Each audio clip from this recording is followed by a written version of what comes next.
Welcome back to another Mobile Minute. Chuck, are there any correlations between the way that QR codes were adopted and the way that mobile commerce will be adopted?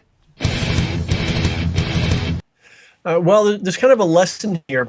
Several years ago, I came across this company. I was at a Media Post event in New York, and a company called Scanbuy, and they had a QR code. And I tried to scan it with my BlackBerry. I remember those days, and it didn't work so well.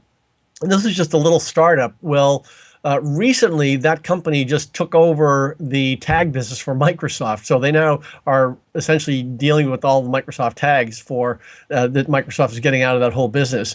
And the point here is that a company can really stick with it, and if they stick with it, they ultimately can survive and thrive, which is really what happened here.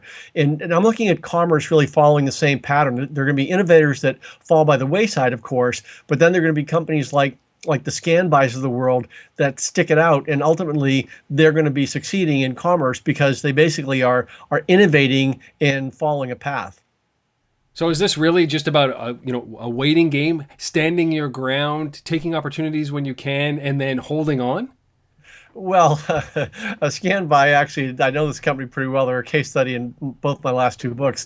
They actually weren't just standing still. They were doing quite a lot in terms of what happened in that space is it's evolved that codes are simply becoming now triggers to experiences. So companies like Scanbuy, Spiderlink in Denver is doing the same thing.